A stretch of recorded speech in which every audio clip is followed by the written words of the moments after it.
മേൽക്കുമേൽ പരീക്ഷണങ്ങളും ബുദ്ധിമുട്ടുകളും വരുമ്പോൾ ആലോചിക്കാണ്, ഇതിനെന്തെങ്കിലും ഒരു കാരണം ഉണ്ടാവുമല്ലോ. എന്താ കാരണം? അത് നമ്മളെല്ലാവരും ആലോചിക്കും. ഒരിക്കലും താങ്ങാൻ പറ്റാത്ത പരീക്ഷണങ്ങൾ മേലെ വരുമ്പോൾ പടച്ചോനെ എന്താ ഇതൊക്കെ സംഭവിക്കാൻ കാരണം എന്ന് നമ്മൾ ആലോചിക്കും. അപ്പൊ എന്താ അന്വേഷിക്കാറ്? നിങ്ങൾ എന്താ കാരണം അന്വേഷിക്കാറ്? കാരണം അന്വേഷിക്കുമ്പോൾ നമുക്ക് വേഗം ആ കാരണം പോവുക എവിടുക്കാന്ന് വെച്ചാൽ അന്ധവിശ്വാസങ്ങൾക്കാണ് കാര്യങ്ങൾ പോകുന്നത്. കാരണം എവിടെയെങ്കിലും ഒന്ന് പോയി നോക്കിയിട്ട് ഇതിൻ്റെയൊക്കെ ഒരു രഹസ്യം ഒന്ന് ചോദിച്ചറിയണം എന്നാണ്. എന്താണ് ഇപ്പോൾ ഇതൊക്കെ സംഭവിക്കാൻ കാരണം? വീട്ടിൽ മരണം നടക്കുന്നു, പരീക്ഷണങ്ങൾ വരുന്നു, രോഗങ്ങൾ വരുന്നു എന്നാണ്. സത്യത്തിൽ എന്താ വെച്ചാൽ തൗഹീദുള്ള ഒരാളെ സംബന്ധിച്ചിടത്തോളം അങ്ങനെ ഒരു ചോദ്യത്തിന് തന്നെ പ്രസക്തി ഉണ്ട് സുഹൃത്തുക്കളെ. ഒന്നാമത്തെ കാര്യം നമ്മളൊക്കെ മനസ്സിലാക്കേണ്ട എന്താ വെച്ചാൽ, നമ്മളെല്ലാവരും മനസ്സിലാക്കേണ്ട കാര്യം എന്താ പറയുക, നമ്മളൊക്കെ ജീവിതത്തിൽ വിചാരിക്കുക എന്താ വെച്ചാൽ ജീവിതം നല്ല നിലക്ക് മുന്നോട്ട് പോകുന്നതാണ്. അങ്ങനെ നമുക്ക് വിചാരിക്കാൻ പറ്റുള്ളൂ. എനിക്കൊരു തടസ്സം വരില്ല, എൻ്റെ മക്കൾക്കൊരു കുഴപ്പം വരൂല, എനിക്കൊരു സാമ്പത്തിക പരീക്ഷണം വരൂല, എന്തൊക്കെയാണ് നമ്മൾ പ്രതീക്ഷിക്കുക. പക്ഷെ നമ്മൾ മനസ്സിലാക്കേണ്ടത് ഒരിക്കലും അങ്ങനെയല്ല. കാരണം അള്ളാഹു ഓർപ്പിച്ചു വരില്ല, നിങ്ങളുടെ സ്വത്തിലും നിങ്ങളുടെ സമ്പത്തിലും നിങ്ങളെ പരീക്ഷിക്കുക തന്നെ ചെയ്യുന്നു. അപ്പൊ ഈ അന്ധവിശ്വാസികളും ശിർക്ക് ചെയ്യുന്നതൊക്കെ ചോദിക്കണം, എന്തേ വരാൻ, എന്തിപ്പോ എനിക്ക് ക്യാൻസർ വരാൻ, അല്ലെങ്കിൽ എനിക്ക് എന്തേ ബുദ്ധിമുട്ട് വരാൻ, എന്തിപ്പോ എൻ്റെ മക്കൾക്ക് പ്രശ്നം വരാൻ എന്ന് ചോദിക്കണം. ആ ഓരോ കൊള്ളരുതായ്മ കൊണ്ടാണ്. ആ ഒന്നല്ല സുഹൃത്തുക്കൾ, അത് അള്ള പറഞ്ഞതാണ്. നമ്മളെ അള്ള പരീക്ഷിക്കുക തന്നെ ചെയ്യും. ഒരാളെയും പഠിച്ചോ വിടൂല. എന്താ വിടാതിരിക്കാൻ കാരണം? പ്രവാചകന്മാരെ വിട്ടിട്ടില്ല, പിന്നെ നമ്മളെ വിടൂ? പ്രവാചകന്മാരെ വിട്ടിട്ടില്ല. കടുത്ത പരീക്ഷണങ്ങൾ ലോകത്ത് അനുഭവിച്ചവർ പ്രവാചകന്മാരാണ്. ഇപ്പം നല്ല ആളായി ജീവിക്കാത്തത് കൊണ്ടാണ് പരീക്ഷണം വരുന്നത്. ഏറ്റവും വലിയ രോഗത്തിന് ഉദാഹരണം പറയാം നമ്മൾ അയ്യൂബ് നബി അലൈഹി ഇസ്ലാമിനെയാണ്. ഏറ്റവും വലിയ രോഗ പരീക്ഷണത്തിന് ഉദാഹരണം കൊടുക്കുക അയ്യൂബ് നബി അലൈഹി ഇസ്ലാമിനെയാണ്. ഒരു നാട്ടിൽ നിന്നൊരു മനുഷ്യൻ ഏൽക്കേണ്ടി വരുന്ന നാട്ടുകാരുടെ ഏറ്റവും വലിയ ഉപദ്രവത്തിന് ഉദാഹരണം പറയാനാണ് ഇബ്രാഹിം നബി അലൈഹി ഇസ്ലാമിനെ. എന്താന്ന് ആലോചിച്ചോക്കാണ് നിങ്ങൾ. ആ ഇബ്രാഹിം നബിനെ കരിക്കാൻ വേണ്ടി ഉണ്ടാക്കിയ പിന്നെ ആ തീക്കുണ്ടാരത്തെ കുറിച്ച് പറയണത് വായിച്ചു കൊണ്ടു. എത്ര ഭയങ്കരാണ്! ഒരു മനുഷ്യനെ കത്തിക്കാൻ അത്ര വേണം, ഒരു മനുഷ്യനെ കത്തിക്കാൻ അത്ര വേണം സുഹൃത്തുക്കളെ. ലോകത്തിൽ നേർച്ച കൊടുത്തിരുന്നതാണ്. ഇബ്രാഹിമിനെ കരിക്കാനുള്ള തീക്ക് നേർച്ച എന്ന് പറഞ്ഞ വിറക് നേർച്ച നാട്ടിൽ. അങ്ങനെ നാട്ടിൽ മുഴുവനും വിറക് ശേഖരിച്ചുണ്ടാക്കിയ തീക്കുണ്ടത്തിലേക്കാണ് ഇബ്രാഹിം നബി അലൈഹി ഇസ്ലാമിനെ കൊണ്ടുപോയിട്ടത്. ആരാണത് ഖലീലുല്ലാ എന്ന് പറഞ്ഞാൽ? വരൂലാന്ന് ഇങ്ങനെ പറയാം സുഹൃത്തുക്കളെ, നമ്മൾ വരൂല പറയാം. ഏറ്റവും വലിയ കുടുംബ പരീക്ഷണമാണ് ഇബ്രാഹിം നബി അലൈഹി ഇസ്ലാമിന്റെ കുടുംബത്തിന് വന്നത്. ഒരു തൊട്ടിയിൽ ഇങ്ങനെ വെള്ളം വെച്ചിട്ട് ആ വെള്ളം ഇങ്ങനെ തീർന്നാനെന്തരെ കിണറില്ല, ഒന്നുമില്ല. തുള്ളി വെള്ളം കിട്ടാൻ ഒരു സോഴ്സും ഇല്ലാത്ത നാട്ടിൽ പിഞ്ചു പൈതൽ കാലിട്ടടിച്ച് കരയുമ്പോൾ ഒരു തുള്ളി വെള്ളമല്ല. അമ്പളാരെങ്കിലൊക്കെ കുടുംബത്തിന് ഇപ്പൊ അങ്ങനെ പരീക്ഷ ഉണ്ട്.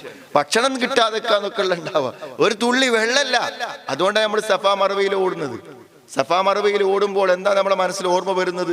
പിഞ്ചു പൈതൽ കാലിട്ടടിച്ച് കരയുമ്പോൾ ഒരു തുള്ളി വെള്ളം കൊടുക്കാനില്ലാത്തൊരു ഉമ്മയുടെ വേദന. അത് ആരാ ഉമ്മ അറിയും?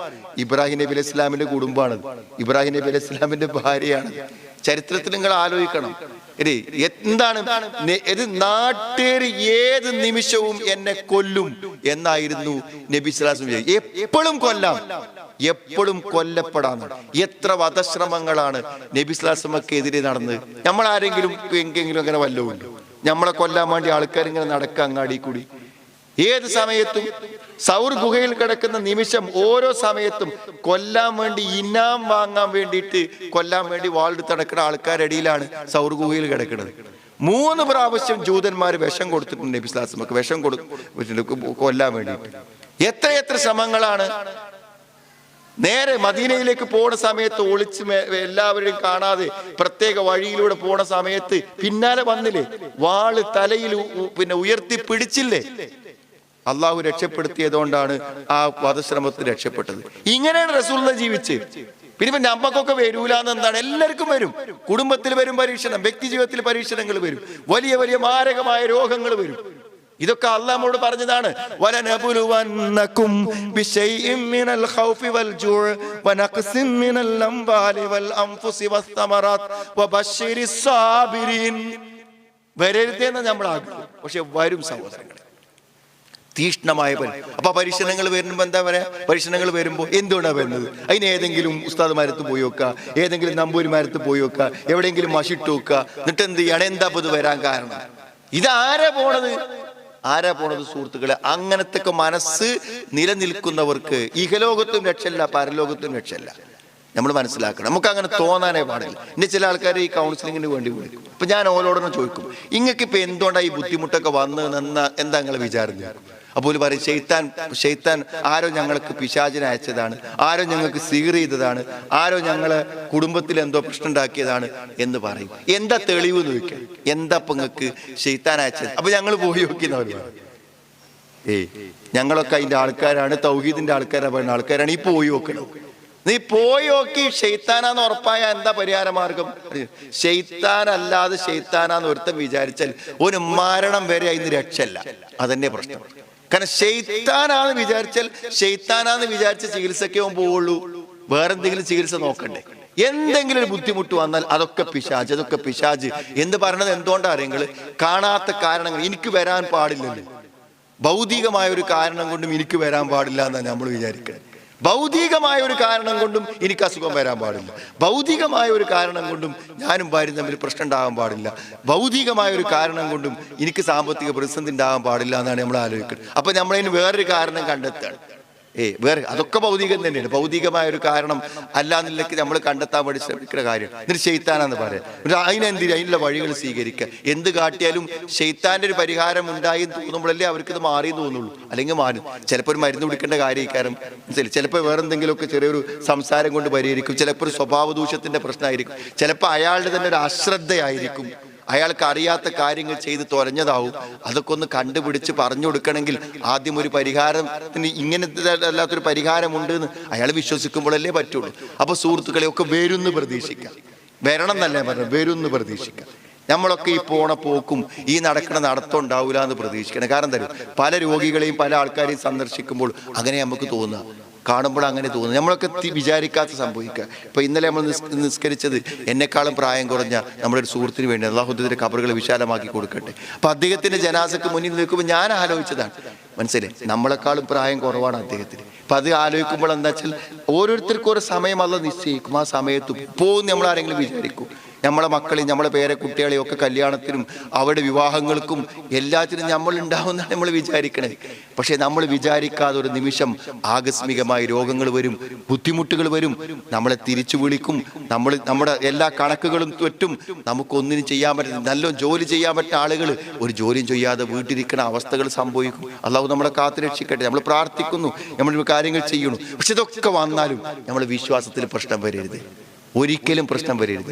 നമ്മളത് ഗൗരവമായി ശ്രദ്ധിക്കണം. ഞാൻ കയ്യുമൊരു നൂല് കാണുമ്പോൾ, അല്ലെങ്കിൽ ഒരു ഏലസ് കാണുമ്പോൾ, അല്ലെങ്കിൽ വീട്ടിൽ ചെല്ലുമ്പോൾ ഒരു തകിട് കാണുമ്പോൾ ആലോചിക്കും, പടച്ചോനെ ഈ വിശ്വാസത്തിന് അള്ളാഹ് നമ്മളെ രക്ഷപ്പെടുത്തിയില്ലേ. അത് ചെറിയ വിശ്വാസം.